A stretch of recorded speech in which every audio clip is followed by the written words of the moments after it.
Streaming.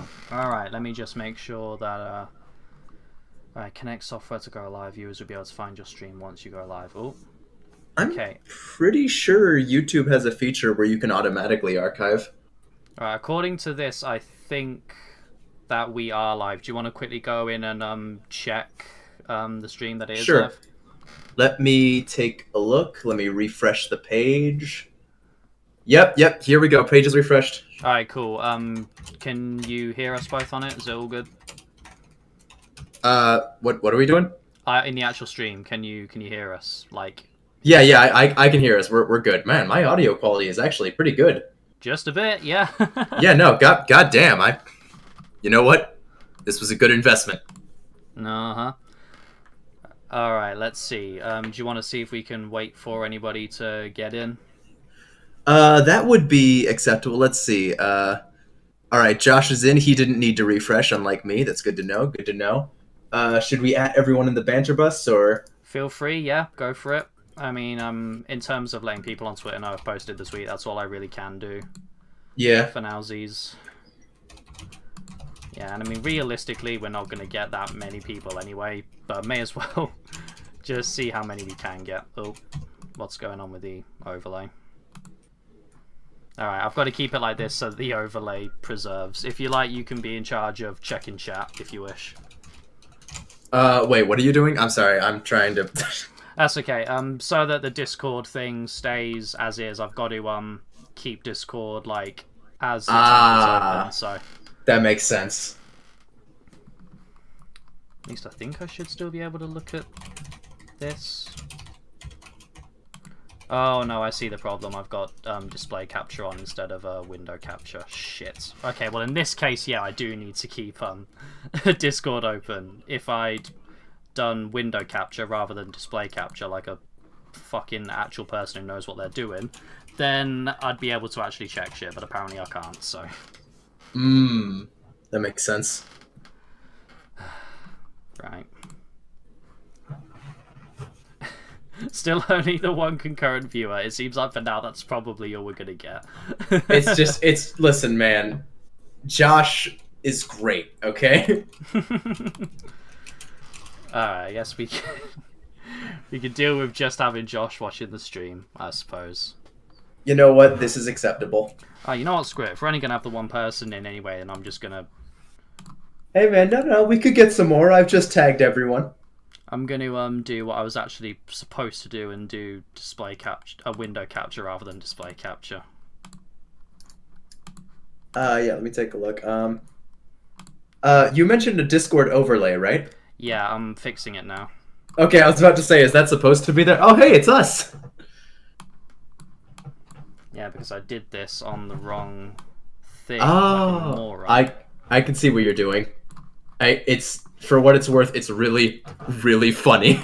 This is great, George. Yeah, no, if anybody if anybody missed this at the start and they end up watching this on the archive, then you're welcome.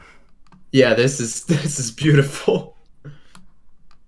Yeah, there we go. That's not quite, not a little bit to the right. Granted, there's a delay. Nope. You are doing beautiful. Okay, you might want to. One there day, you. One day I'll get the hang of yeah. No, it's so stuck. it's great. As long as the actual profile pictures are centered, like there we go. I'm starting to think foregoing this entirely would have been the best. Just having it be the thumbnail for the thing. It's whatever. I fixed it now. I can actually check what's going on. It's all good. And yeah, seems like we've only got we're just hovering between 1 and 2 viewers. So honestly, we may as well just get the show on the road. This is acceptable. This is perfectly acceptable. Okay, so that was an episode. Now I know you were struggling to hold shit in, so come on, bro. What do you got? Okay, I was going to say before the post-credits scene that we were blue-balled because they completely abandoned, like, the selling point of the episode, which was OG Rick, right? Mm-hmm. Then the post-credits scene happened, and that is, god Damn, what a way to make an entrance, killing the last remnant of the original family after they gave him really good character development. Yeah. that was from a writing standpoint, that was fucking clean as hell. Ballsy.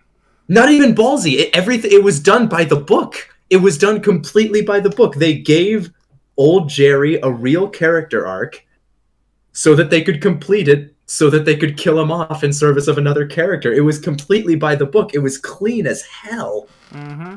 Yeah, no, definitely. Not to mention the fact that, like, this Rick is just young. He's just immortal. Yeah.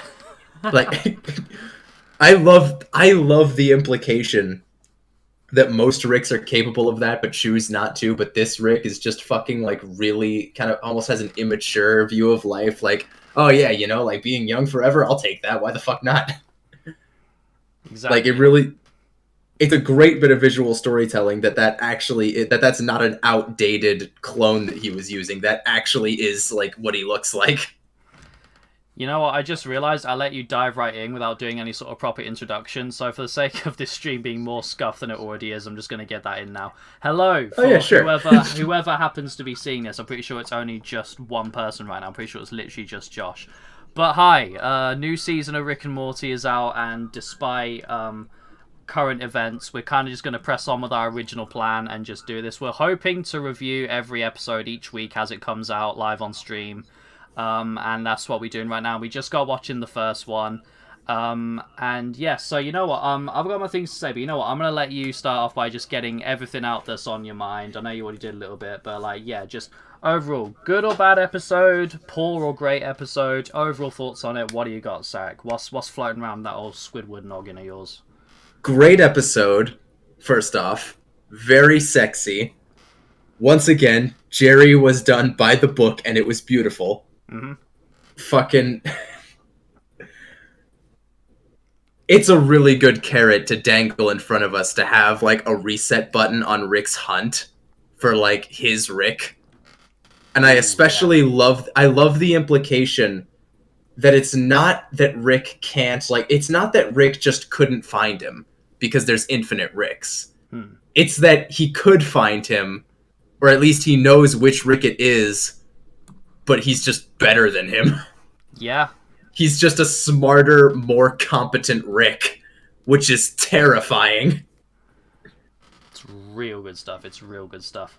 One of the because obviously, like I told you before we started, that overall this episode seems to have gotten like a really positive reception. It's not been without criticism.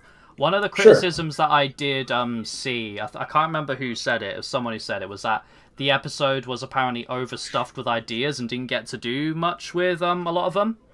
And I'm trying to, I think where that's come from is the fact, like, I think what you were saying, how originally, if you don't watch the post-credit scene, like, it seems like old Rick, who is the one who killed Rick's family, was just kind of thrown in there and wasn't fully completed. I guess the throwing in of Mr. Friendles at the end, I guess, is another thing, and them having to pack away to move to another reality.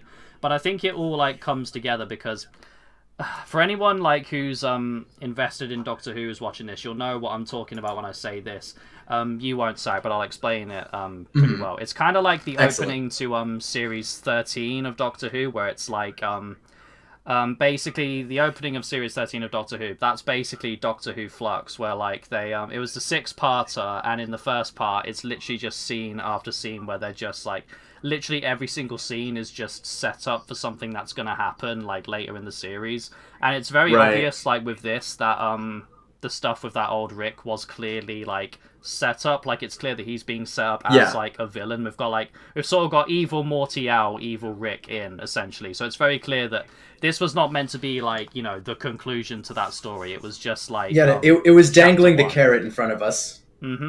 Yeah, definitely. And it's a very delicious carrot. And I mean, as for Mr. Friendles, again, I don't even know if that is where people are getting that from. But I think I'm getting very distracted because like Matt, Josh, and Shik and Momo are literally just making fun of us in chat. Yeah, you know what? That makes perfect sense. Yeah, no. I'm glad Momo's in the stream. Thank you, Momo. I'm just going to I'm just gonna move OBS over the chat so I can't see it for now. But Damn. it reminds me of like the episode in season 2 where like well, it was the finale of season 2 where they're off to find a new world to live on, and like they land on the corner on the cob world, and it goes like all it goes all chaotic, and they're like, shit, we gotta go. It just reminds me of that. Yeah. Like It has similar vibes, yeah. Yeah, where it wasn't meant to be taken super seriously. Like maybe the fact that they're in a new reality now will have implications, but it kind of just like kind of like that scene, like sort of meant to be a joke, but also, like I said, with more serious implications. Like the fact that they're in a new reality now could like play out in some degree, but I think it was just meant to be, you know, to establish a new status quo formatted as some kind of like a visual gag, like a bait and switch kind of. Not really a bait and switch, more like just kind of a shocker of a joke, I guess. Mm-hmm. They don't die of natural causes. Oh no, definitely not. It's never. It's not even like accident. It's not even unnatural, unavoidable. Rick is totally the one who puts the bombs in those machines. Like he's sabotaging those realities so he can move in. That's basically confirmed in the finale of last season, where it's easier to get more Mortys by setting Jerry up with Beth, like, than it is to just find Mortys. Yeah. Oh, like I hadn't even thought about that. You know what? There is a very clear implication of what Rick is doing to get these new realities, which is probably why every Rick is paranoid as fuck, because there's always at least one other Rick wanting to kill them. But at the moment, I'm delving a bit too into specifics. There's two like main overall things that stuck out to me about this episode. The first thing is we were already told by, it was either Justin Roiland or Dan Harmon before this season came out, I can't remember, that this season is going to lean very heavily into the canonical lore as the season goes on. And it's how this episode handled it versus like the contrast between how it was handled here versus how it was handled at the end of last season. Like, absolutely. You know how the finale, like, it did all of its canonical stuff, but like it was really like dragging its heels as it went along. You know, Rick being like, self-aware. Yeah, you want to see my crybaby backstory? Yes, now everyone can shut up about it. Like, you know, no drama, keeping it episodic. Like, really just dragging its heels about it. Whereas with here, like, they were leaning into the canonical stuff, but like it really felt like they were just having fun with it. Like, it really felt like they'd found a way to like delve into the canonical stuff, but again, just enjoy their time doing it. Whereas before, it felt like they were going, oh, fine, we'll do the canon stuff, and like it just, like, it was a good episode, but like those aspects of it just really weren't fun to watch. Whereas this really was. They weren't. It really felt like they were just having fun with it, and that's what's like really enjoyable about Rick and Morty, when they find the fun in doing that canonical stuff. Well, like, I think the biggest part of that is that Rick never once brings up that, like, he never once calls out the fact that this is a serialized episode. Like, Rick unironically is surprised and is like, oh my god, he's trapped too, when he realizes the person he wants to kill is around, and like, is possibly... Sorry, I'm getting notifications. Let me set myself to Do Not Disturb. Is possibly... What the fuck? I can't set myself to Do Not Disturb. Oh, yes, I can. Is possibly... Sorry, that threw me for a loop. Discord updated. Okay. That the version of himself that he wants to kill is actually within reach. Rick is genuinely shocked and, like, excited about it. Whereas I feel if this was one episode earlier, Rick would just be like, fuck it, I don't actually care. This is just what the writers want, and then leave. Like... Exactly. Like, it's not like to the say... tone is different. 100%. It wasn't to say... Not to say that there was, like, zero self-awareness about it, like... Because, I mean, that's just, like, what Rick and Morty does. It's just what it's known for. But it's, like... It wasn't, like, to the detriment of just telling the story that they clearly wanted to tell. And, like, that's great. And it just makes me wonder, like... Why is that not what was happening at the end of last season? Why was there the need to, again, drag their heels and do it in a way that felt so, like, begrudgingly? Like, why was that a thing? It's just... I think insecurity was the biggest factor. Like, they weren't completely sure that their resolution to evil Morty would be satisfying because of how much hype there was. So I think they thought, like, oh, you know, if we downplay it and make it seem like we don't care, then that will add to the other thing about Rick and Morty that everyone loves, the satire.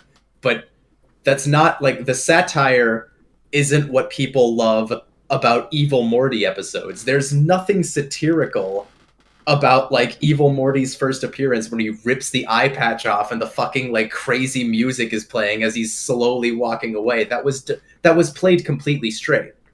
Like completely straight. So the people who love those episodes aren't going to want to see you make fun with satire because that's not what they love the episodes for. Like it's a matter of identifying your audience, and they really missed the mark with that one.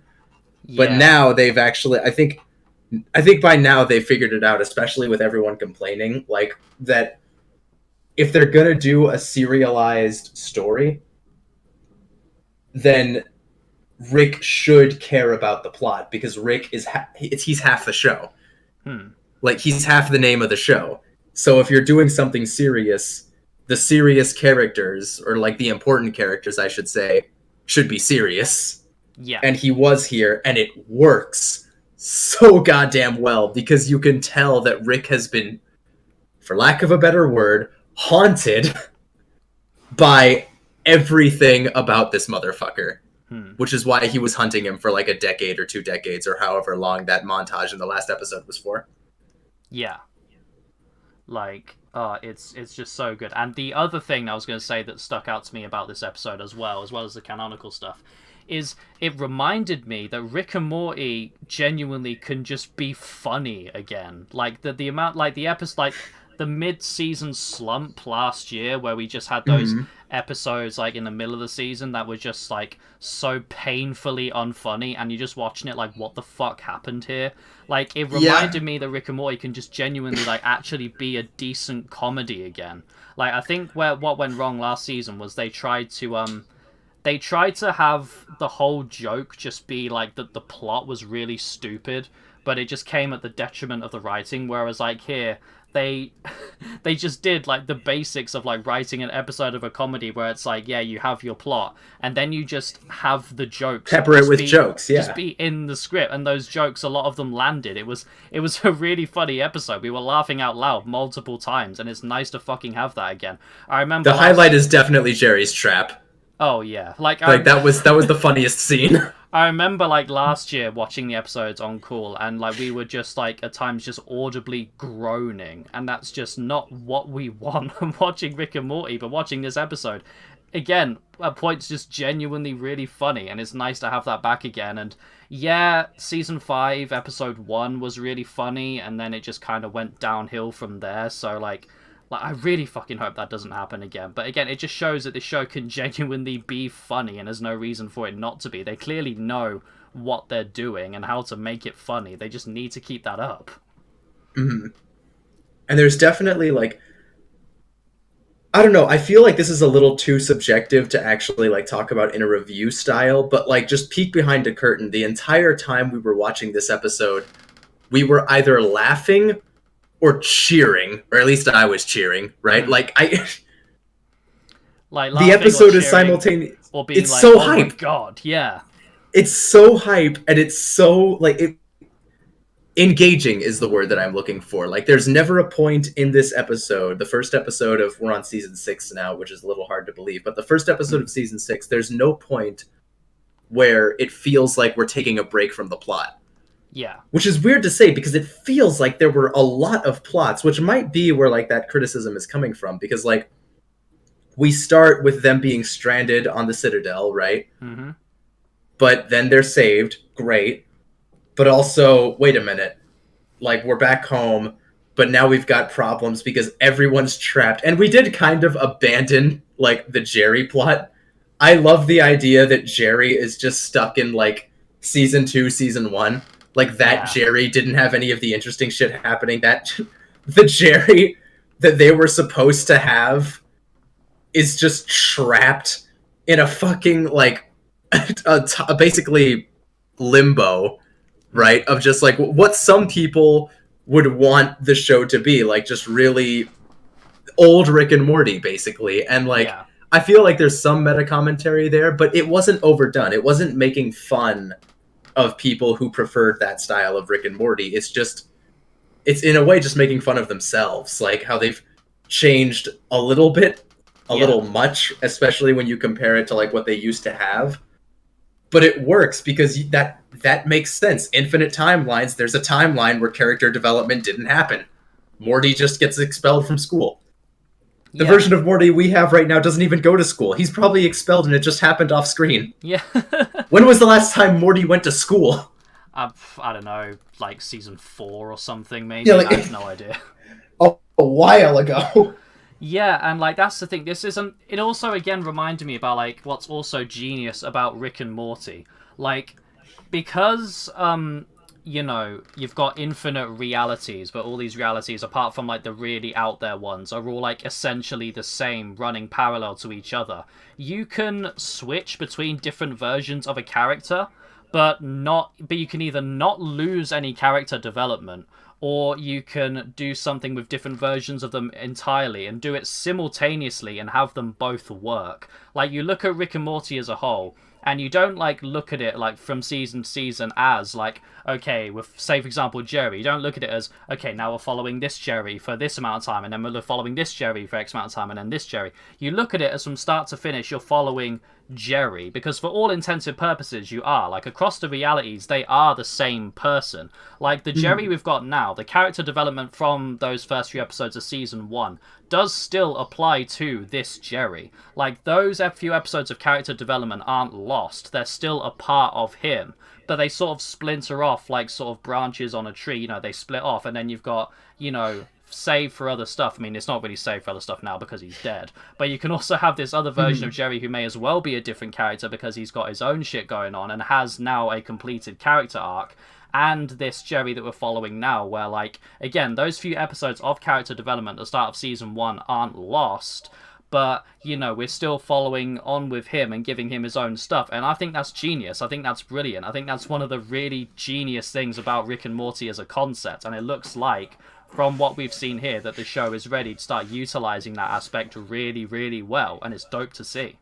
Yeah, and it's not even necessarily, like, a thing that, like, is great about Rick and Morty as a concept, because it's literally just multiverse theory. Well, yeah, I guess. It's just multiverse theory, but with a very clear understanding and willingness to take advantage of how multiverse theory works. Like, yes. And this isn't me going like, oh, you have to have a very high IQ to under. No, it's a very simple concept to understand, but it can be a difficult concept to write with. Which, you know, if you want an example of that, just look at like any comic book ever, where like the only alternate realities that exist are ones where the Earth is destroyed, right? But with Rick and Morty, it's like, no, infinite universes, most of them are the same fucking thing. Yeah, like that's how it works. That's how, in fact, an infinite amount of them are the same fucking thing. Yeah, aside like, from the tiny differences where they say Parmesan differently. Like, that's such an insignificant joke, but like... It's just funny. You could argue that is, in a way, low-key meta-commentary that demonstrates the fact that, yeah, these universes, apart from tiny little things, are exactly the same, and demonstrating the fact that, yeah, even though we're not with original versions of these characters anymore, the character development that we've seen from the start of the show, all there. it still isn't lost. It's still here. But we've also got alternate versions of these characters that we can also do other stuff with and go off in their own directions. And again, it's brilliant. Yeah. Like, I also love I love the detail that Morty was just staring at like the grave when he wanted to ask Rick something, which makes you like he's basically okay with burying himself at this point. Yeah. Which implies that they've done it a couple more times off screen, but maybe. More importantly, like it doesn't bother him. But he still looks at the grave, you know, like we see Morty's character development, and we see that Morty was genuinely really sad to lose like his original Jerry, but also, he's got a family. Like, he got over it pretty quick. Like, I think he was more scared of just being alone in that world.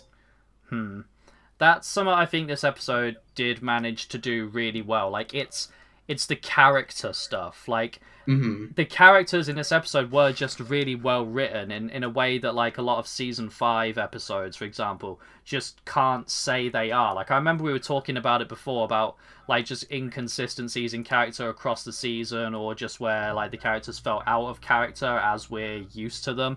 But like, it just nailed the characters really well, not necessarily in portraying them, but in their development in this episode in like so many different ways. And I think that's why I can forgive the episode being a little bit messy. Like in that Doctor Who episode I brought up, for example, so many of the scenes that are there, they aren't really in service of developing a character or progressing a story. It is literally just scene after scene of setup for different things that may or may not be relevant to the story as a whole. So it doesn't really feel like an episode of the show. It feels more like just a 45-minute long trailer, essentially. Whereas this, it is trying to set up a bunch of stuff that we can end up seeing as either the season or the show as a whole progresses. But it's still a complete story. Yeah, and it still takes the time to develop these characters and show us how what's going on and what's being set up is impacting them. It doesn't feel like an episode going, oh, this is going to be relevant, and also this thing, and also maybe this thing. It's still progressing the story. It's not laying the foundations of a story and that's it. It is still making progress with them, and that's where I think it differs, and why to me personally it doesn't come across as a garbled mess like I've seen some people, for example, say it does. And no, like I would never say that this episode comes across as a mess, because again, like there's a lot of setup here. We get Clone Beth returning, or Space Beth, like we don't know which one's the clone, right? We have Space Beth, we have the drama between them, we have this plot was glossed over, but we had Jerry being left because we forgot that he was from a daycare, right? Like, yeah. And we also have fucking, like, we have 2 stories with Rick and Morty that came together at the end, but that's still 2 basically complete stories that we got. It's a lot of plots to handle, but nothing was left unresolved. Like, literally no plot line that was written was blown off, except for maybe Jerry, but it's fucking Jerry. He was going back to a most definitely functioning working version of, like, there's nothing interesting there. Like, he's just going back to Rick and Morty. Like, his world wasn't destroyed. Why would we, like, it would be redundant to follow Jerry's plot and we just get a completely separate episode, Rick and Morty adventure, just following Jerry with that Rick and Morty. Like, no, that's not our Rick and Morty. Exactly.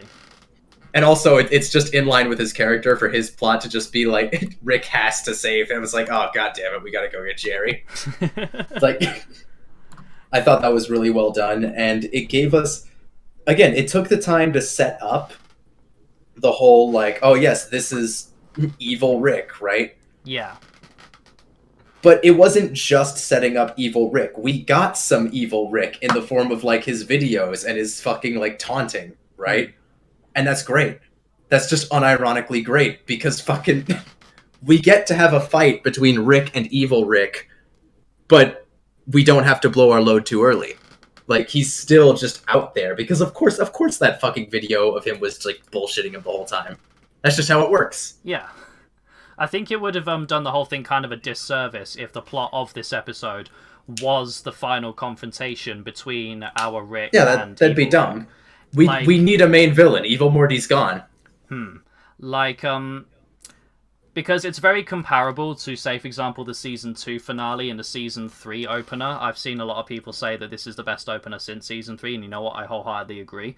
But in that opener, in that episode, the whole arc of, you know, Rick being arrested by the Galactic Federation and then, like, escaping and everything, it's all wrapped up in that episode, and it's one and done. And I feel like a lot of people were kind of expecting that, whereas I actually quite like what they've done here, where, like, yes, they've sort of wrapped things up in a way, but they're also using it as a springboard to eventually do more, which I think is perfect, because while that Season 3 opener is great, it can kind of end up feeling like kind of a non sequitur. I'm not saying it does, but it's just kind of like, you know, Rick got arrested by the Galactic Federation, then he broke out and destroyed them all while destroying the Citadel again, and then also they're divorced. Yeah, and then that's it. Just back to Rick and Morty adventures. Yeah, that whole thing was just like everything that happened in the finale of Season 2 and the opener of Season 3 was just set up for the divorce. That's all it was. Like, Hmm. it was just the divorce.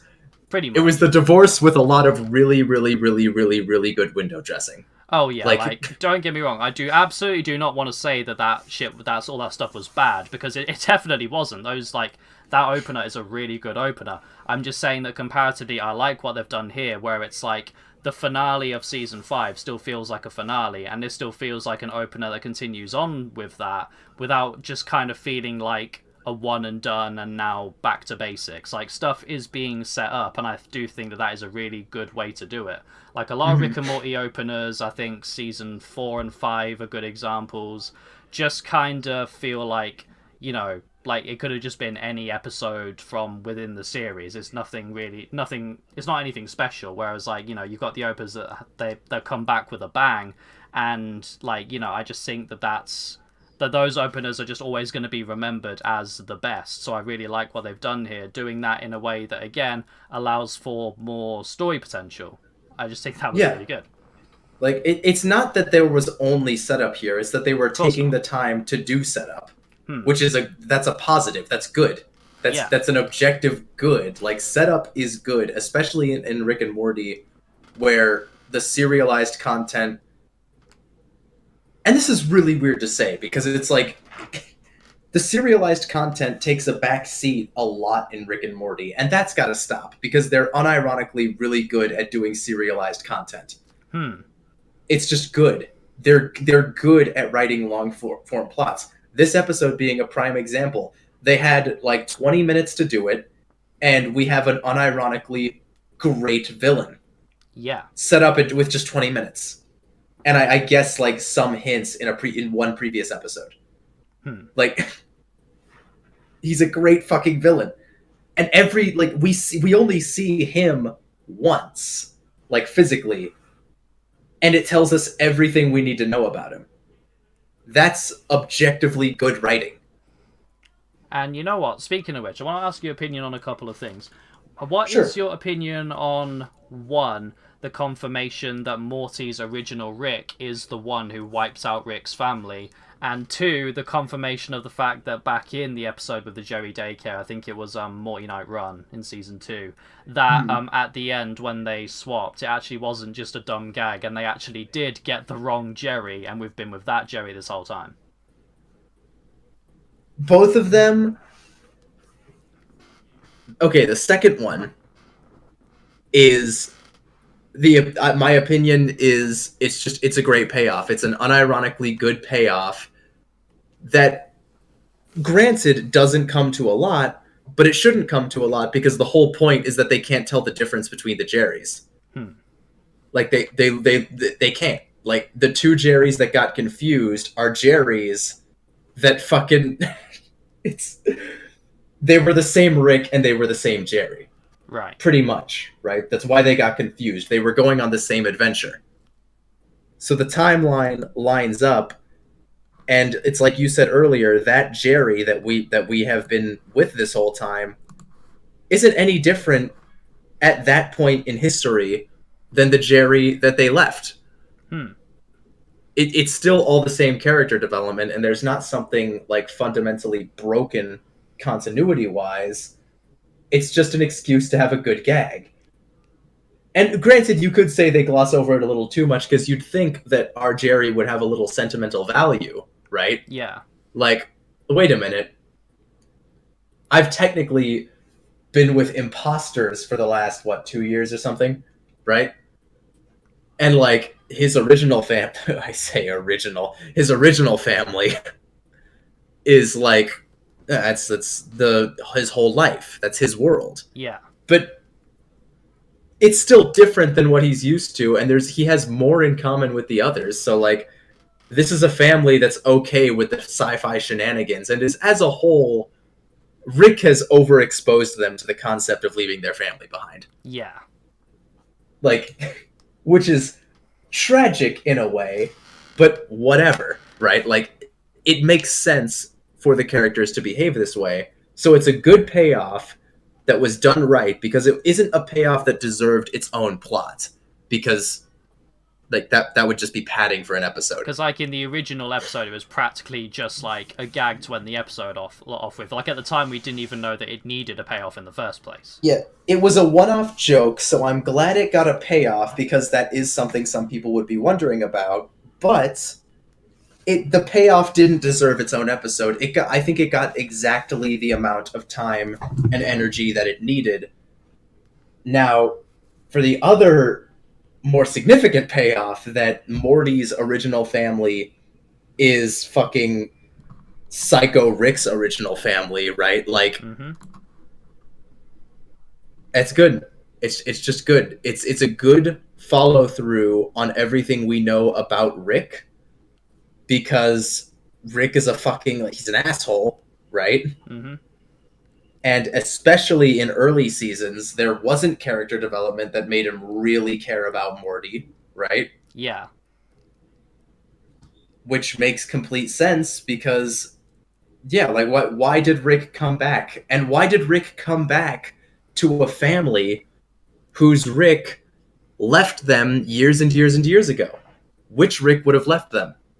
Well, why not evil Rick? It's just work. It works. It just works. That's the thesis statement. It just works. There's nothing fundamentally wrong with the writing of this scenario that has been set up, because the writers took the time to understand their own show and they dotted their I's and crossed their T's. Like, nothing contradicts itself. It's just a payoff that makes sense and gives us room to expand the story. It's a retcon, but retcons can be good. Like, all a retcon is necessarily is expanding the lore in some way, and this is a successful expansion of the lore. What was I going to say? Oh yeah, I was going to offer my own like takes on the things you just said. What you mentioned about I'm going to circle back to the first one, the Jerry. Sure. Thing. Back to the Jerry thing. So what I actually really appreciated about that, it relates to how you ended off that part of the discussion, was the fact that it allowed to obviously, because Jerry got sent back to his original reality, and as Rick said, damn, season 2 vibes in there.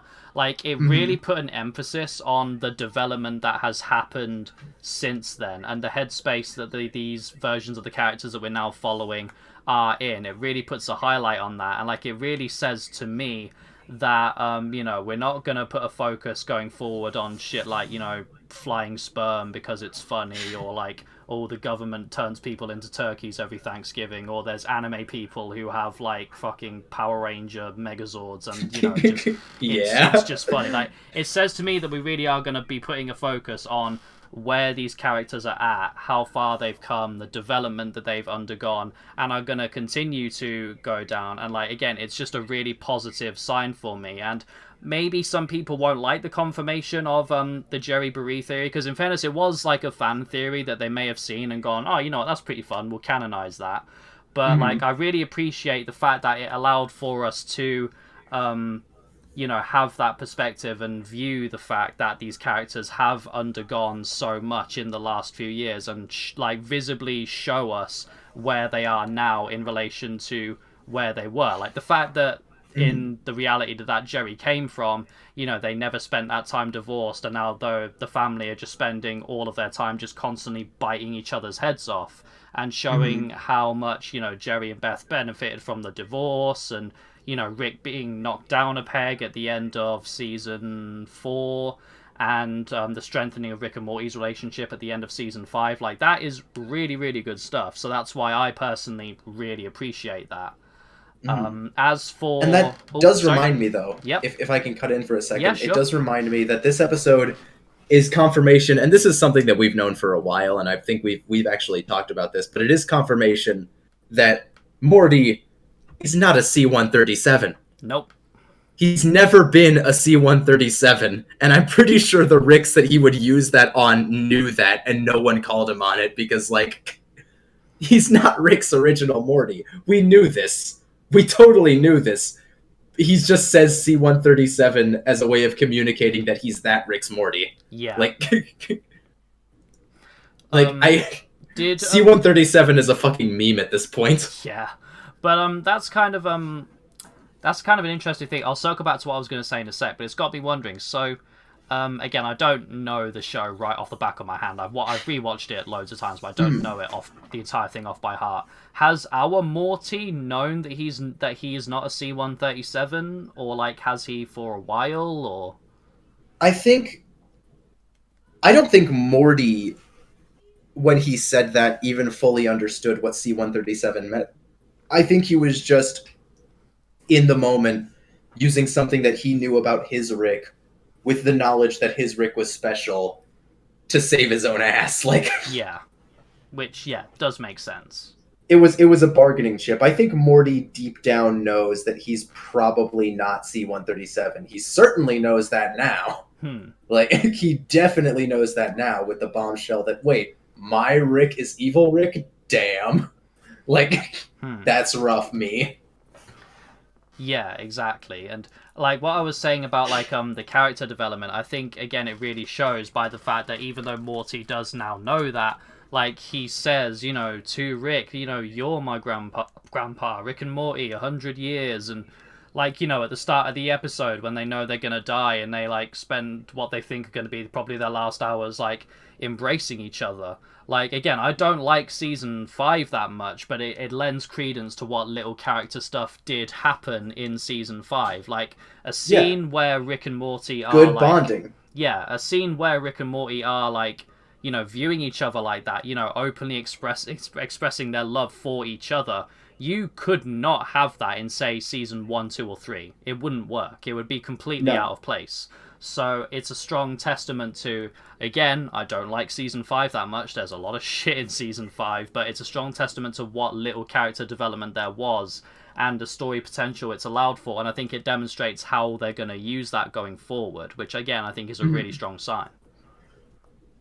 Yeah, and I agree completely. Like, the character development is apparent and consistent, it looks like. And I'm pretty sure it's going to be consistent moving forward because we have had issues in previous seasons where we'd have, like, relapses where, like, Morty would suddenly become naive again and stupid. Yeah. Incest baby. I Dumb. I want to forget that whole thing ever happened, to be honest. Dumb episode that I don't think we're going to get a repeat of. I think Morty is going to remain intelligent and their bond is going to remain consistent because based on the quality and tone of this episode, I think the writers understand. I was going to give this whole speech, but I think the writers know how to not be fucking stupid. Like, I think they understand. I think they know how to write their own goddamn show now and, like, have put more of an emphasis, especially with the callbacks we got in this episode. I think they're putting more emphasis in the writing room of actually watching the show. Yeah.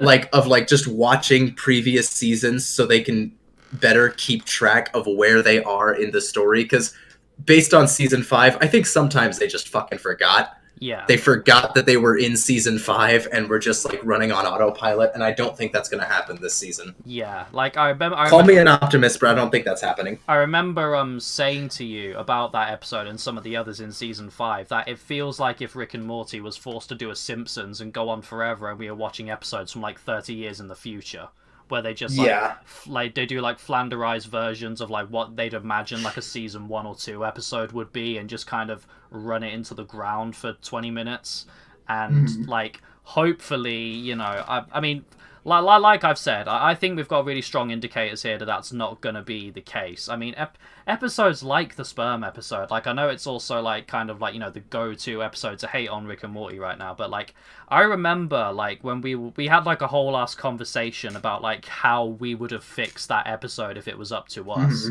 And like, while I feel like we've had good points like during this stream, it also feels like it should just be like writing 101. Like I remember looking back at that episode, the sperm episode, the errors were so fucking glaringly obvious, weren't they? You're watching it and you're like, how did this even get out of the ideas stage, or at least not get very heavy tweaking from like within the writers' room? Like. It was. Everyone was drunk that day. I mean, quite possibly. I mean, the writers are clearly like almost always either stoned or on acid or something. But like you throw alcohol into the mix and then you get the sperm episode. But it's just like how, Like, you know what I mean, don't you? Like, watching that episode, it was glaringly fucking obvious where they No, went the whole wrong. time. Yeah. Like, Morty's character development was fucked. Like, if you really... like, it still would have been a stupid fucking episode. But if it had been, like, an accident that Rick actually, like, knew about, and Morty was, like... If they were trying to fix it together instead of the fucking cat and mouse game that Morty was playing, like, Morty knows better. This is a Morty that's seen Cronenberg. This is a Morty responsible for Cronenberg. He knows better than to give Rick his fucking sperm. Like, I remember having that conversation about how to fix it, and it's like, that's the thing, like, Rick and Morty can be a stupid show. Rick and Morty can do stupid, but, like, it can handle it in a way where it gets away with it. I remember we were talking about it and being like, you know, rather than Rick just being uncharacteristically stupid and just completely buying the idea that this just kind of happened and it was his fault. And, like, you know, if instead of that he was, like, on to Morty, and like Morty was like desperately trying to like run off and like solve the issue and save everyone while avoiding Rick, who was constantly trying to like just confront him about it the whole time. But Morty's just constantly like, I gotta go, Rick, we gotta go save the world. And Rick's like, Morty, what did you like just a constant back and forth. That would be funny. Like, while like it would at least be funny. It would still be a dumb episode and probably still wouldn't be the highest rated, and there's still probably plenty more better things you could do with that concept, but it would at least like you say, have the potential to get loads more like laughs and not be seen as just stupid and be just a little bit more accurate to the characters. Like, yeah, whereas fast forward like half a season later and we're seeing like such competence in understanding the characters. And here's the thing, like, if people didn't enjoy that episode and like thought it was actually bad, like, that's absolutely fair enough, that's your opinion. But like, even an episode that's kind of like maybe a bit structurally messy or has like a really stupid concept or like whatever, I could never ever in good conscience call it bad if the character work is there, and this episode had it there and in droves. Yeah, and it was consistent, and it gave us two good things that were set up. We have Space Beth, who will probably be here for more of the season, unless that was a red herring, which it possibly could be, because it feels like, I don't know, this is just me, but I feel like the writers don't know what to do with Space Beth. I can buy that, yeah, because she does kind of seem to just like pop in and out, and like not even like very regularly. There's oftentimes like multiple episodes where it's been implied that a decent amount of time has passed between appearances. She just kind of it's like, oh hey, we even ran into Space Beth or Clone Beth or whatever Rick said in the fucking the decoy episode. And like the whole idea that she was just there at the end, didn't say a word, and then we move on to the next episode, as well as the fact that that was her first appearance since her introduction. She hasn't been a character up until now, and she was a character now, but even now we don't really get like, why is she saving the galaxy and who is she saving it from? Yeah, like I remember the finale of season 4, like when Space Beth was around and it was all getting like laid out, like the groundwork for the next season was being laid. It felt much more like Space Beth was going to be a consistent presence, and her just being around and the decision to not reveal, you know, who the clone was, and the fact that it even happened in the first place in the way where Rick deliberately made sure he didn't know who the clone was, like it was going to have a lot of fallout. And again, I like the first couple episodes of season 5, but it just did not deliver on that whatsoever. But like, you know, we've got the whole I remember it like in this very episode that we just watched, we had the whole argument between regular Beth and Space Beth, and while it really feels like that should have happened way fucking earlier, it feels like they're going to maybe attempt to deliver on that now, which, you know, if that is the case, I'd really appreciate, because it was really fucking overdue. Yeah, we're going to get an actual, like, an actual character arc for Space Beth. And honestly, that just bothers me a lot. Like, it bothers me more than it should, frankly, because, like, they don't have time to do everything. No. But we don't know who Space Beth is. Exactly. We just don't, and that's a fact. Like, she doesn't have an arc, she doesn't have friends. As far as we know, she's just doing Star Wars, but alone and without all the cool characters in Star Wars. Like, pretty much, essentially. She's just doing Star Wars, but it's boring. Again, yeah, exactly. I'm gonna loop back around to what I was gonna say about Oh, sure. again the confirmation about evil Rick being Morty's original Rick. But before I do, I just want to ask, um, in your opinion, should which Beth is the clone ever be revealed? Yes or no, and why? No, because it doesn't matter. I The like. whole point is that it doesn't matter because they're both conscious, and the only person who cares at this point is Rick. Ironically, like, it doesn't matter. I very much like that answer, If and yeah, I it wholeheartedly agree. if it does get revealed, it should be in a tongue-in-cheek way where it doesn't matter. Like fucking like, oh, I guess I am the clone. All right, want to go get some dinner? Like, Or like there's some kind of like family like dynamic breakdown happening in like a really tense like high stakes situation, and then like under all the pressure and tension Rick's like, it's you're the clone, all right, and then it's not the reveal itself that causes the drama, but the fact that Rick forced the reveal on them. I think that'd be a good way to do it. that would be a decent way to do it. I still feel like I feel like it would be better if that happened, but then they were like, yeah, I know, it doesn't matter. Like, I don't care. Yeah. And then one of them dies. Like, Again, if that ever happens, that should not be the focus. The reveal itself should not be the focus. It should be the fact that Rick forced a reveal on them. But I mean, it'd be better. It'd be better like than that, even if, say, one of the Beths died, and then there was pressure on Rick to never reveal it, and then it never does get revealed. Like that. That'd be even better. yeah. If like the real Beth died and the clone was like the real Beth dies and then Rick checks for like something to confirm if she was the clone, doesn't find it, and it's like, oh fuck, that's rough. It's like, oh, so I'm the clone? All right, and that we just go back to it. Or like Rick checks, and like we know that he does figure out which is which, but we don't actually see what the answer is. We just kind of have to guess and speculate from like, say, maybe his facial expressions, and maybe like, say, Morty That would does, just but be Rick doesn't tell him. that would be a dick move on the writer's part, but I could buy it. I'd be okay with that. Yeah. It'd be a dick move, but it's Rick and Morty. Dick moves are like, that's what we're here for. Yeah.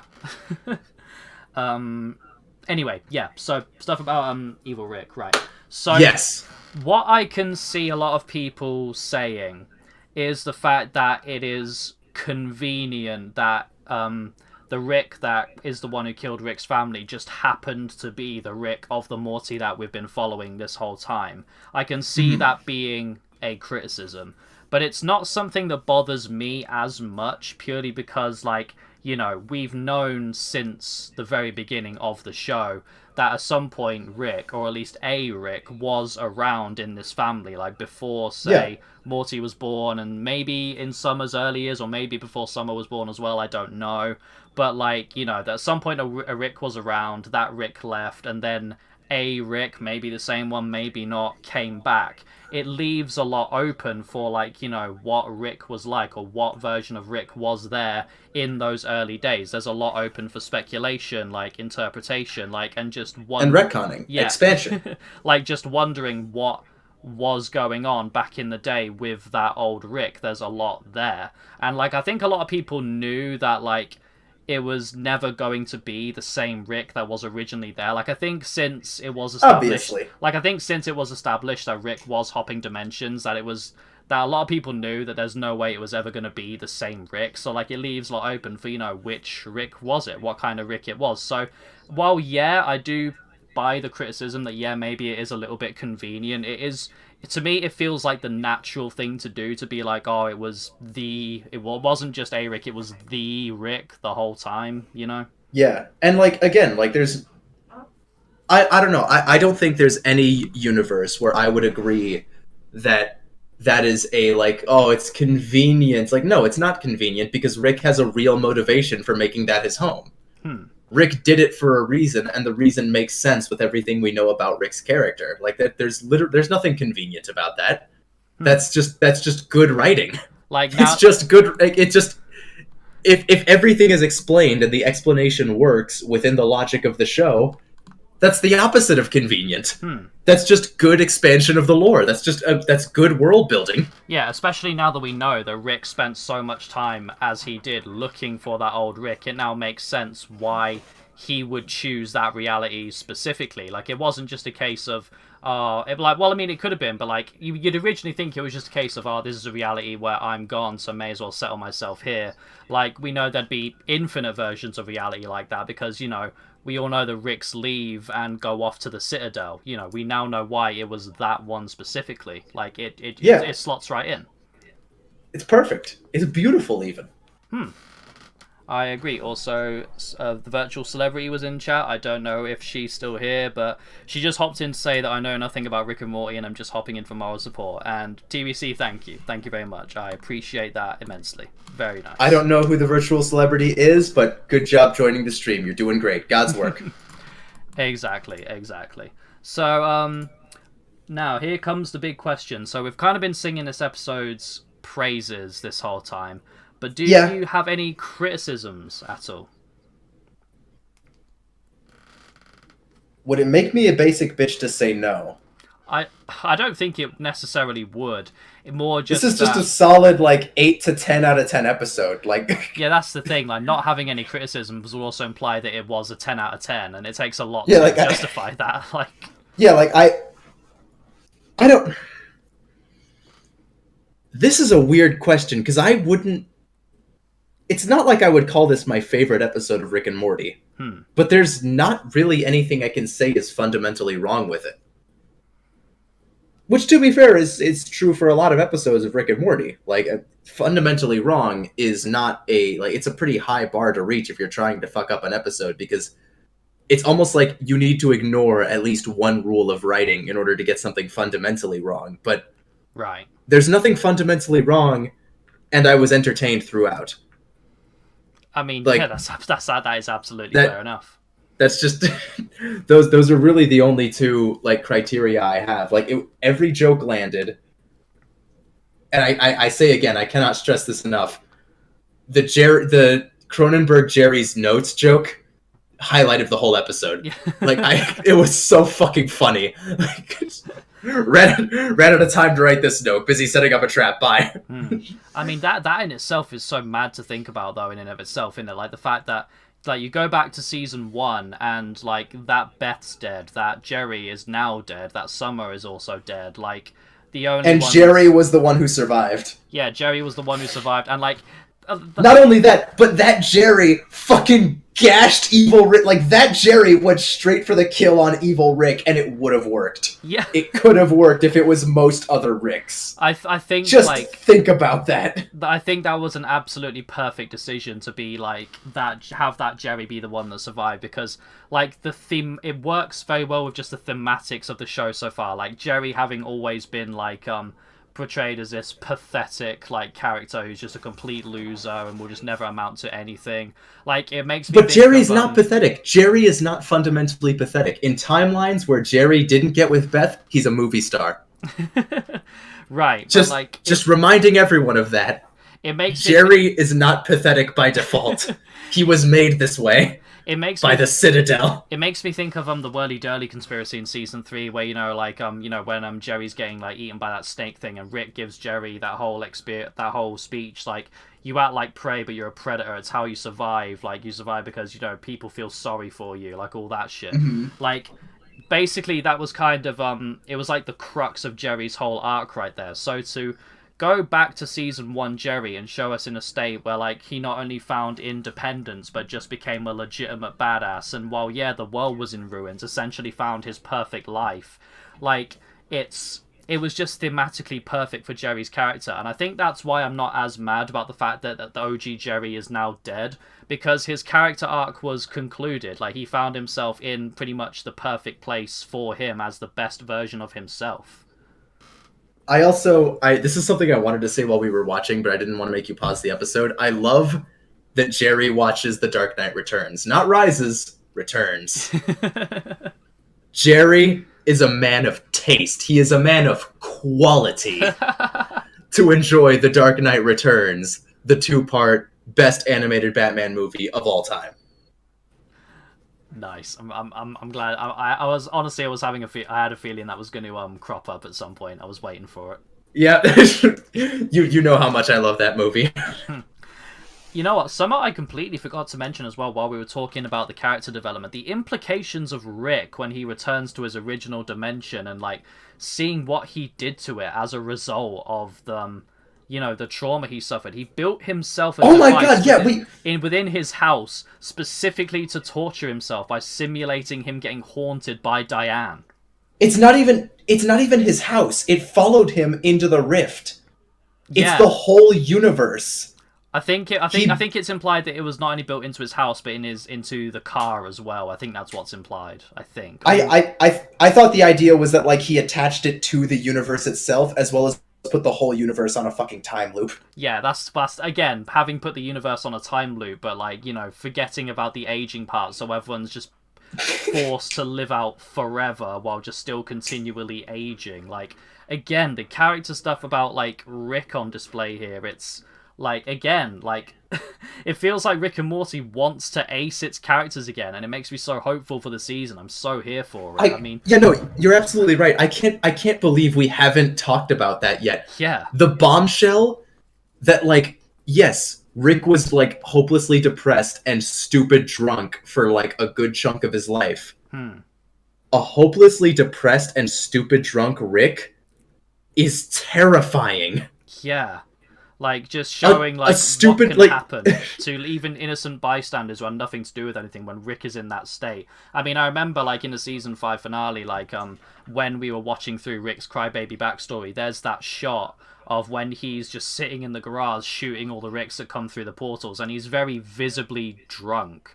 And now that's... And, like, he's still competent enough to kill an army of Ricks. Like, it just... like, already, like, you just kind of... Like, when you watch that scene originally, you're just meant to take it as, like, well, Rick's depressed, now he's just kind of waiting for, like, Ricks to show up so you can kill them. But, like, again, knowing that that's what happens, like, along with Rick's line, oh, yeah, I used to drink, like, it has whole new implications, and it's horrifying. Well, it was horrifying. It's always been horrifying. A stupidly drunk Rick is the Rick that, in a single day... completely destroyed and decimated the Vindicator's arch nemesis. Oh, yeah. Rick, when he's drunk, one-hit KOs Thanos. Yeah. Just think about that. Just think about that for a second. And this Rick was stupid drunk and stupid depressed for like 20 years.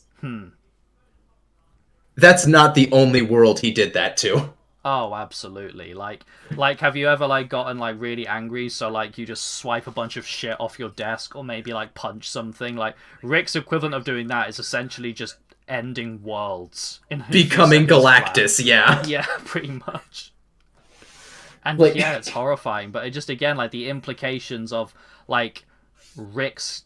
Well, it sounds really generic when I say it, but people will know what I mean. Just those implications on Rick's character and his mindset and his psyche. And again, those sound like really generic, like, overview statements to make, but you gotta remember, like, we just finished Season 5, where, like, for the large bulk of it, it felt like none of that was present, and it felt like there was just zero effort being put into that in favor of just flying sperm that eat people, lol. Yeah, like, was the Vat of Acid episode Season 5 or Season 4? That was 4. God damn, Season 5 does not have a lot going for it, does it? No, it has, the first 2 episodes, which I think are great. The Planetina one has honestly kind of gone down in my estimations, because, like, the stuff with Morty in and of itself is good, but then you've also got the side plot of, like, Rick and Summer going to those worlds that are ending, and, like, Rick, like... falling in love with that, like, alien, and it's also just, like, it just feels very out of character for Rick. Like, I know character development has happened between then and at the start of Season 1, where he's like, what people call love is just a chemical reaction that compels animals to breed, rise above it. Like, I know character development has happened in between those times, but it's still just... Well, no, I don't think that's a matter of character development. I think that, like, Rick was lying. Like, Rick was lying when he said that. He loves Diane. He was bullshitting. Of course. He was literally just bullshitting. Yeah, but it's still, he was being dismissive on purpose. It still just felt out of character for Rick to do that. Like, I can buy what you're saying, that Rick was, like, being dismissive of that, but that still doesn't, to me, mean that he would allow himself to fall in love easily again. Like, we know that he has, like, messed around since Diane, but, yeah. like, that's all it's really been, ain't it? Just, like, messing around. Like, he hasn't really fallen in love. He's just kind of, like, dated shit like Space Queens because so that he can be like, I'm dating a fucking space queen, bitch, like to fuck I around mean, with yeah, people. Like, so you know what I mean? It just felt earned. So yeah, for that reason, that episode's gone down in my estimations. Then is the sperm episode, fucking terrible. Amorticon Gryphytes is actually not that bad. That's the which one one was with that? the pain demons. I don't think that one was all that bad. I thought that one was all right. Oh yeah, I forgot the pain did what? Man, that I don't remember what that episode was about. Yeah, it's Rick and Jerry having their quote unquote guys' night, and Rick's taking Jerry to be like hang out with those demons that love pain, but they're only doing it because Jerry's so cringy that they love it because they Oh love pain, you know? yeah. That wasn't the whole episode, was it? Yeah, it wasn't, and I can't remember what. Oh yeah, the B plot was Morty, Summer, and that kid from school taking the car on a joyride, but then the car's like, it's my turn now, bitches, or I'm telling Oh Rick, and just goes on a yeah. rampage. Holy, oh my, yeah, no, that episode was great.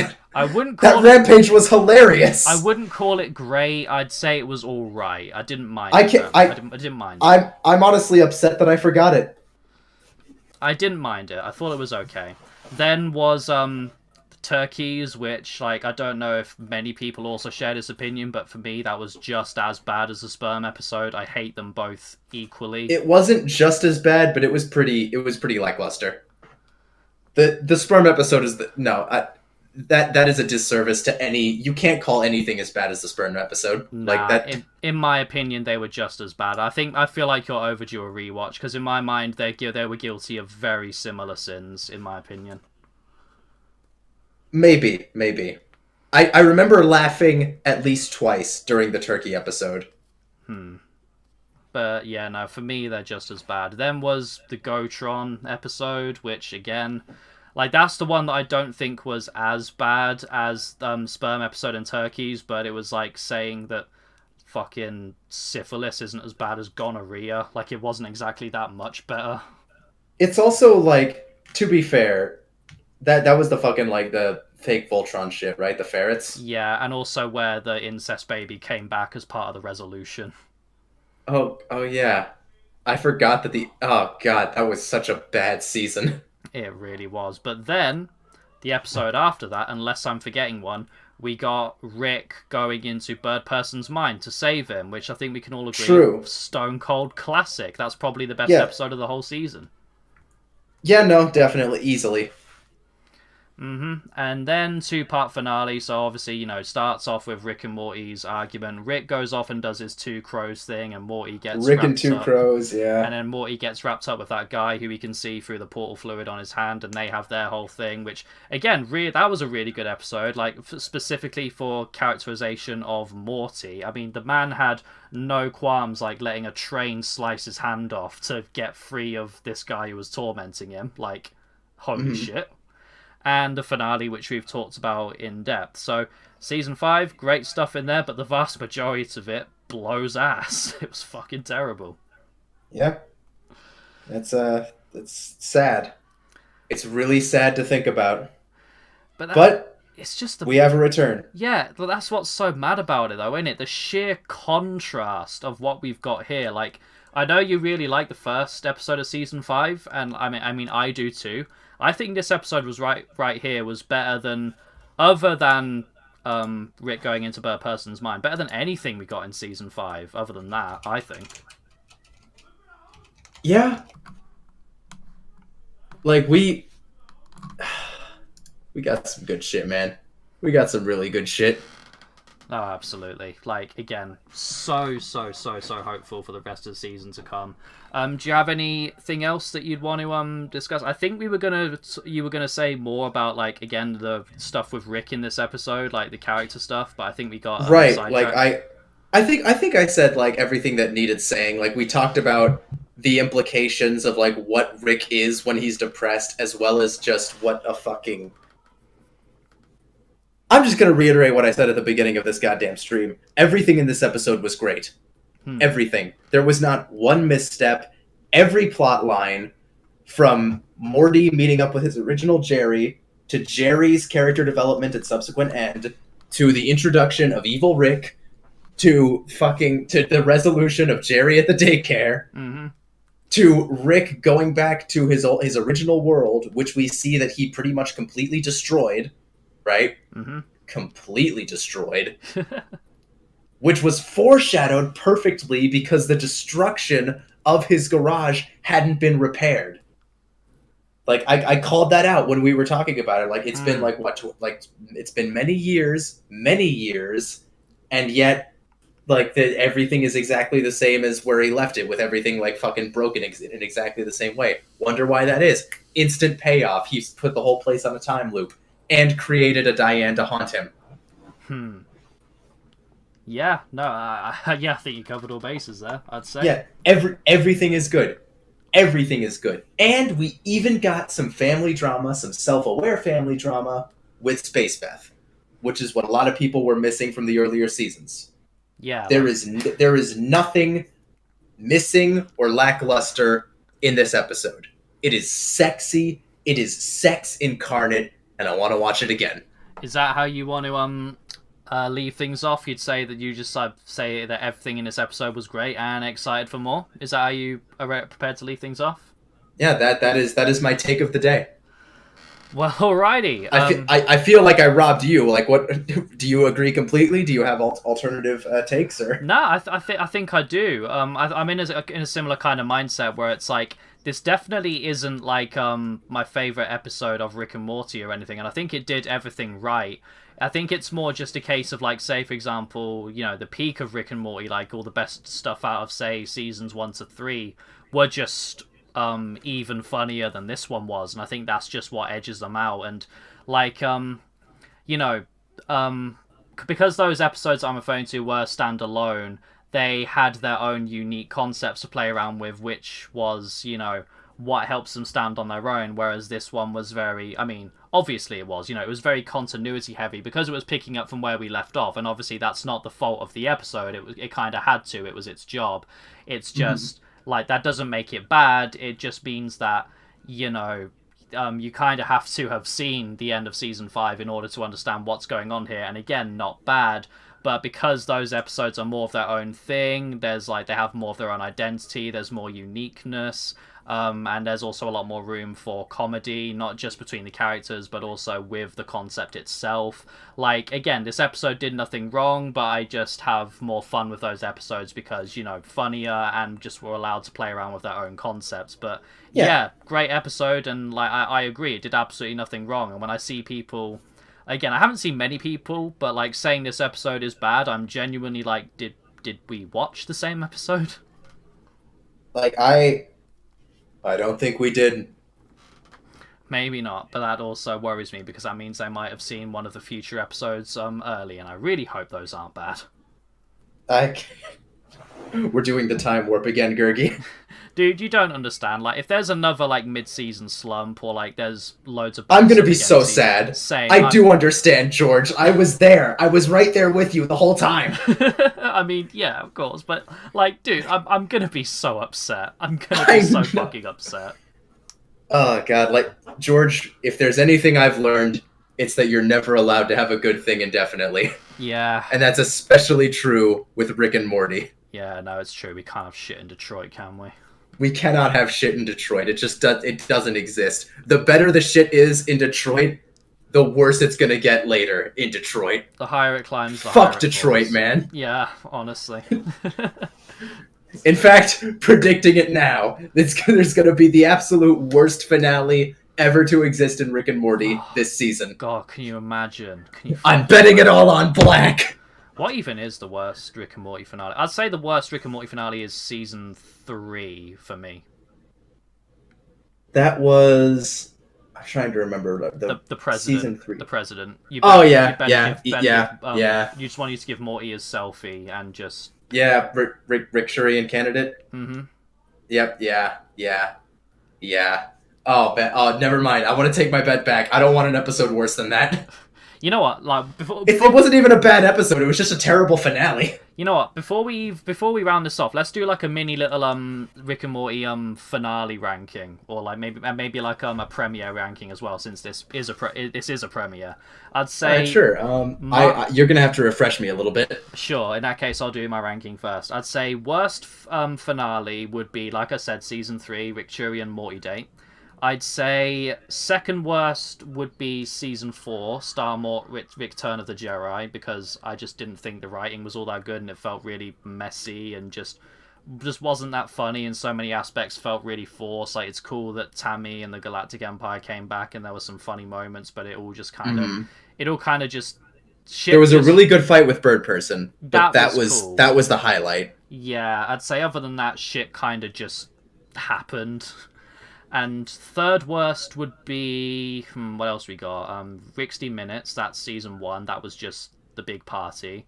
Season 2, which was I mean, I know what it was. The Wedding Squanchers. I was trying to remember the title. That's it. I mean, we all know what the Wedding Squanchers is. It's the Wedding Squanchers. And then season 5, Rick, Mirai, Jack. I'd say third worst is Rick, Mirai, Jack, but I think there's a big jump in quality between Star Wars Return of the Jedi and that. It's still like, it was a good finale, but there's just so many, unlike a lot of Rick and Morty episodes, there was just so many things wrong with it you could pick out, and again, at times felt messy, and it was also, again, the fucking, like, the dragging their heels in terms of, like, the canon stuff. It's, again, if you don't want to do it, then don't fucking bother. Like, I'd much rather watch a standalone episode than a canon-based episode that you just clearly don't want to do. That's why this one was such a breath of fresh air. Then 60 Minutes, because even though, like, it has much less going on than these other ones, it's just a really fucking funny episode. It's OG Rick and Morty. It's a certified hood classic. Like... Exactly. And then the best one would be the Wedding Squanchers, because, of course. Wedding Squanchers is, and I think I agree with most of your Rick. Maybe I would put, would I put 60 Minutes lower? I'm not sure I would. Jack. No?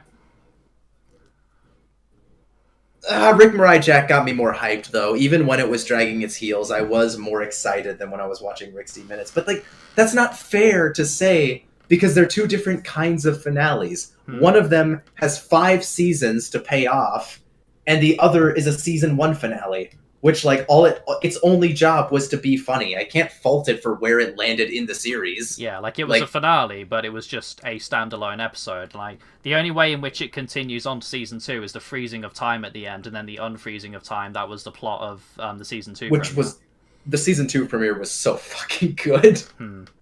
You don't fuck with time, motherfucker. So, would you say that your ranking of the finales is pretty much the same? Pretty much the same, possibly with a margin of error for 60 Minutes. Pretty much the same, except for that. Interesting. And now I feel like we have very lukewarm takes for that. Like, I feel like the finales are so, like, when a finale's good, everyone knows it. When a finale's disappointing, everyone knows it. Like, everyone thinks Rick, Shorty, and Morty Date was a fucking disappointment. Yeah, that's the thing. The finales can be so hit and miss, can't they, with Rick and Morty? Which is weird, because there isn't, like, Rick, Shorty, and Morty Date isn't a bad episode. It's a good, funny, like, epic episode in its own right. It's just a bad finale. I'd say I don't think it's even that great an episode. I think it's all right. It's not awful or outright bad or anything. I think it's just kind of an all right episode. I don't often really feel like the drive to revisit it, even when I am doing a season 3 rewatch, to be honest. But that's just me. Maybe I'm giving it too much credit. Like, I think the animation, the fight was fun. There were some good jokes, especially with, like, the president's just the president, right? Everything about the president being, like, stupid and insecure was funny to me. Yeah. Maybe it's because I'm American. Maybe it's just in my blood. But, like, maybe. Should we do a little? But the whole thing was it was just fun. It was fun, but way worse than any of the other finales, and I would only put it, like, upper mid-tier as far as, like, normal episodes go, which is bad because that's a finale. Well, thinking about the praise you're giving it, I could see someone putting the season 4 finale, Star Wars Return of the Jedi, worse than that, because like I don't know if you remember much about it, but like it also just I don't think it was necessarily that inventive. I could see someone finding it less funny. I could see someone thinking it drags a lot more. Like I don't think it's that much better than the Rick and Morty day. It kind of just grazes over it, just only by a little bit, really. It's a better finale. Yeah. And I think that's like really important to consider. It's a much, much better finale. Yeah, functions as a finale a lot better. Shall we also do a little premieres ranking as well? Sure, I think that's totally fair.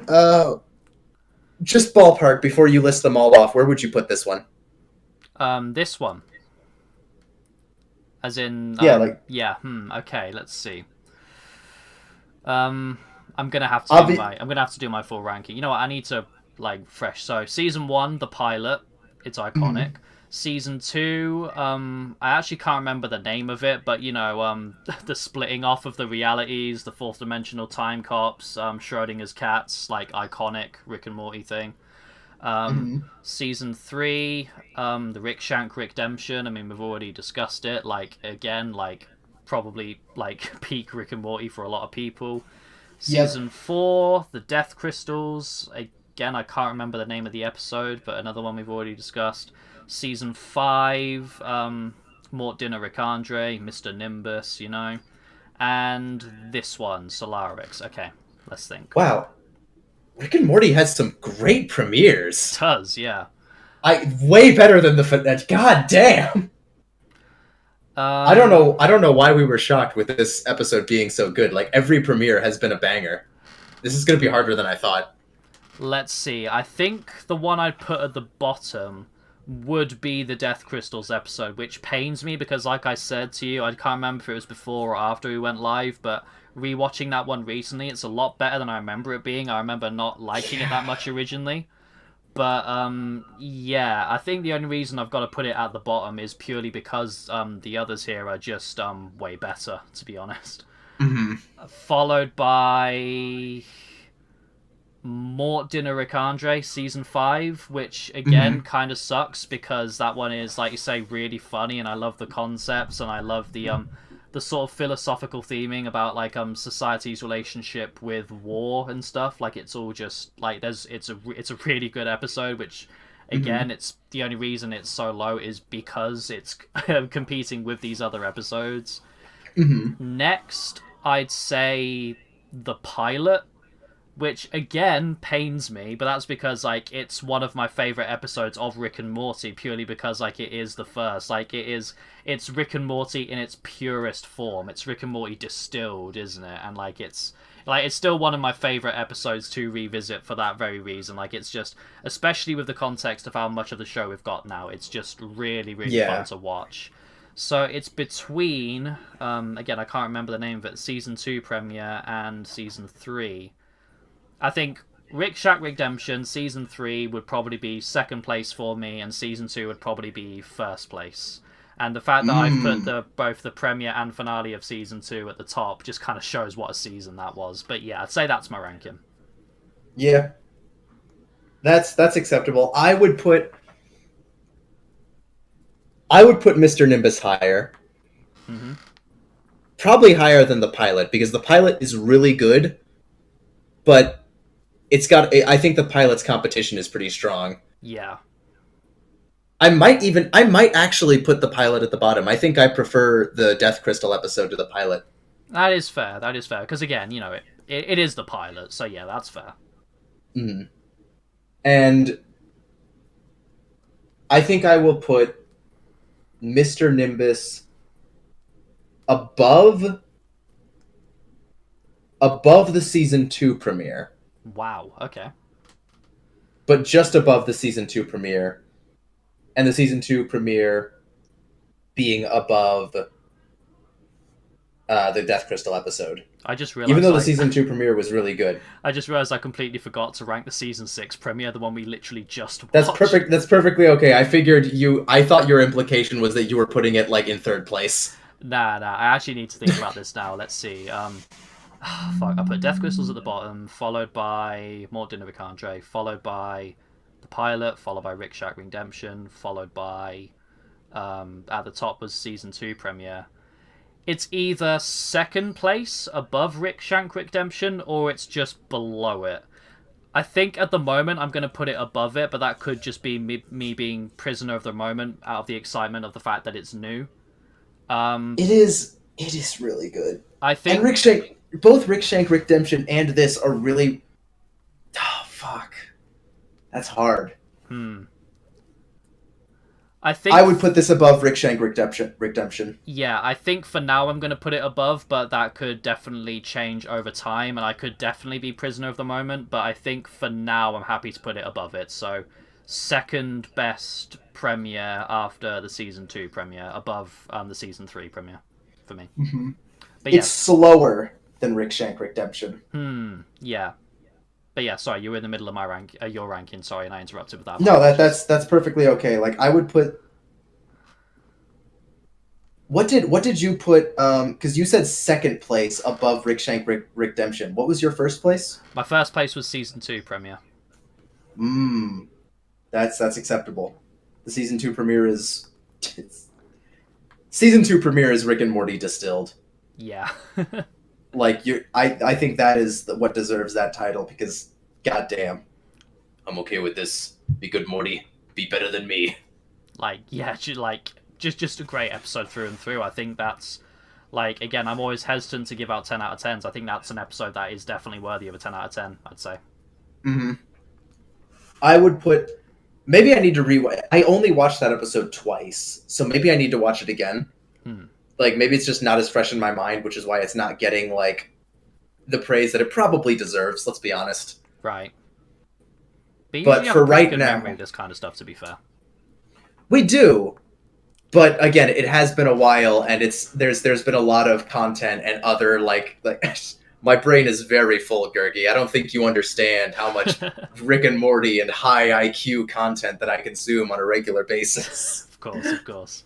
You have to have a very high IQ to understand my cinematic tastes. I watched The Dark Knight Returns. I'm a Jerry.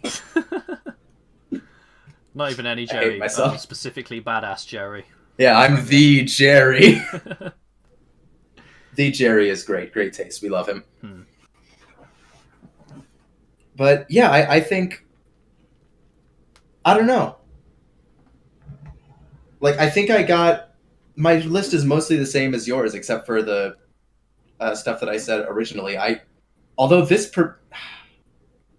I don't know. One amendment. The premiere we just watched and fucking Season 3 premiere.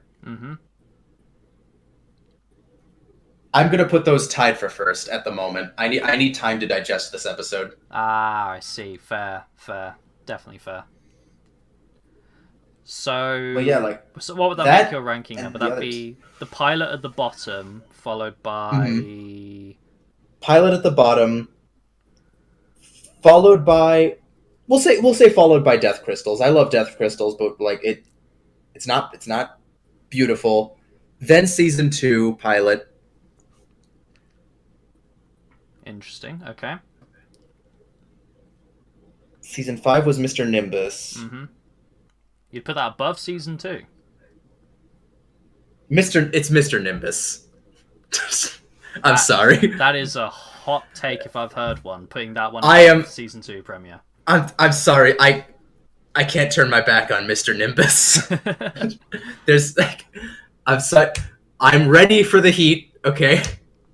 I know the kind of decision I'm making, but it's Mr. Nimbus. And then this and Rick Shack Redemption tied for first. Yeah. Very interesting. Okay. Very interesting. I feel like we're missing a pilot. I feel like that was only 5. No, wait. Season 1, the pilot. Season 2, which I can't remember the name of, but you don't fuck with time. Season 3, Yeah. Rick Shank Redemption. Season 4, Death Crystals. Season 5, Mort Dinner with Andre. And Season 6, you just watched. That's... Yeah, no, that's all of them. Yeah. Yeah, that's all of them. Shit. Well, there we go. We have been streaming for an hour and a half. I think we got all our thoughts on the episode out there, and also had a little bit of fun at the end with those rankings. Acceptable stream length. Acceptable stream length. I reckon so. I'm actually very happy with that. I feel like we got a decent amount out, and yeah, I'm Oh, looking. hey, Ray. Hey, Ray Mag's here. Hi, Ray. How you doing? Upload more. Very nice. Love you, Ray. Lovely to see you. Yeah, is there anything else that you'd like to get out before we round this off? No, I think we covered more than we intended to cover, and that's enough. Yeah, definitely. I didn't expect it to go. I thought it'd maybe round off at like 45 minutes to an hour, but no, like yeah, definitely very happy with that. Like I say, I'm excited for next week. You're going to be down to also stream and review next week's one too. Absolutely. Like unless something comes up, but I don't think it will. I might be working by then, but we'll find time. Yeah, nah, it should be good. Should be fine. I'm sure we'll find space. Hell yeah. But yeah, to the one person who joined who wasn't just our friends making fun of us. Hope you enjoyed. And also this is going to be up on the archive channel as well, so if you're watching from there, thank you very much. I hope you enjoyed. It was a lot of fun doing this, and I'm very excited for next week. Just thank you for tuning in. And also, Mr. Zarikar, thank you for joining and talking some Rick and Morty with me. It's been a lot of fun.